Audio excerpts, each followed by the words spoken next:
The radio, how airwaves created a movement.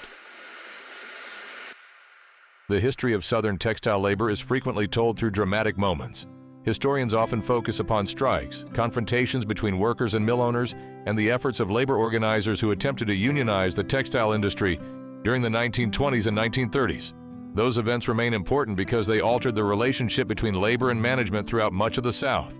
They do not, however, fully explain how thousands of workers living in isolated mill villages gradually came to recognize that they shared many of the same experiences. Textile workers lived in communities that often revolved entirely around a single mill. Families worked for the same company, lived in company-owned houses, attended company-sponsored schools and churches, and purchased many of their necessities from company stores. Although mill villages shared many similarities, communication between them remained surprisingly limited. A worker in Gastonia rarely had an opportunity to compare his experiences with a worker in Greenville or Danville.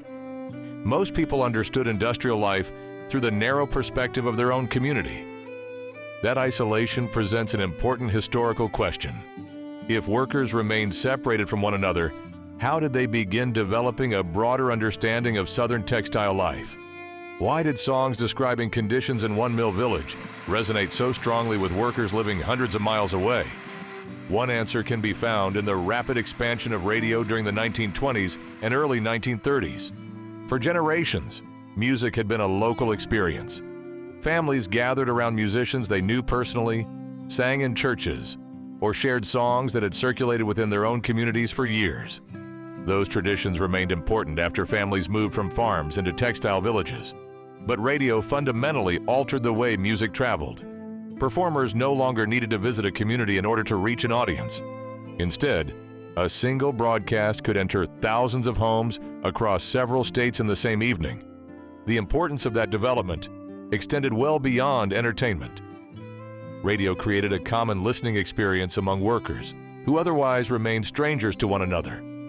Families separated by hundreds of miles could hear the same musicians, become familiar with the same songs, and discuss many of the same broadcasts. Although they continued living in different communities, they increasingly participated in a common regional culture. Few performers represented that culture more effectively than Dorsey Dixon. Dixon did not write songs about imaginary places or romantic adventures removed from everyday life. He wrote about weaving rooms, spinning frames, supervisors, and exhausted workers struggling to support their families.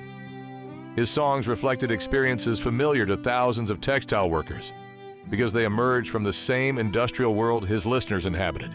Radio allowed those songs to travel far beyond the communities in which they were first performed, introducing workers throughout the South to music that described lives remarkably similar to their own. The radio also carried information that extended beyond music. Families gathered each evening to hear news broadcasts and President Franklin Roosevelt's fireside chats explaining the nation's economic crisis. Labor organizers recognized the importance of this expanding medium as well. Although successful organizing still depended upon personal relationships and local leadership, radio provided a means through which ideas, events, and public discussion reached audiences far larger than earlier generations could have imagined. It would be a mistake to argue that radio alone transformed Southern labor history. Textile workers did not organize because they purchased radios, nor did radio create the grievances that eventually produced strikes throughout the textile industry. Long hours, declining wages, the stretch out, and deteriorating working conditions remained the principal causes of labor unrest. Those conditions existed before the arrival of radio and would have continued without it. Radio, nevertheless, altered the way workers understood those conditions.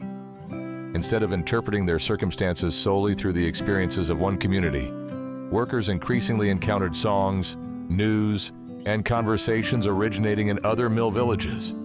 The realization that similar problems existed throughout the South encouraged a broader understanding of industrial life and reinforced the belief that the hardships confronting one community often reflected conditions experienced by many others. Perhaps nowhere is this process more apparent than in the music textile workers embraced during the Depression. Traditional folk melodies did not disappear as workers entered the mills. Instead, familiar tunes acquired new lyrics, describing industrial labor, economic uncertainty, and the frustrations of life inside the textile industry. Radio accelerated the circulation of those songs, allowing workers to hear music that both reflected and reinforced their own experiences. Songs that might once have remained local expressions of hardship gradually became part of a larger regional conversation. For historians, this relationship between radio and folk music offers an important reminder that communication technologies influence more than the spread of information. They also influence the development of shared identities. Radio did not simply carry voices into southern mill villages.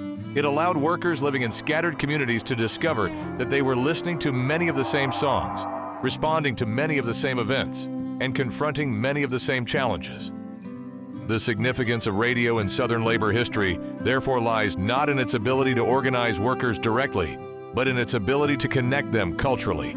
By carrying music, news, and public discussion across the South, radio reduced the isolation that had long characterized mill life. It provided workers with opportunities to recognize themselves in one another's experiences, helping to transform individual stories into a broader understanding of Southern textile labor. The story of Southern labor cannot be told through radio alone. Neither can it be understood entirely through strikes, legislation, or labor organizations.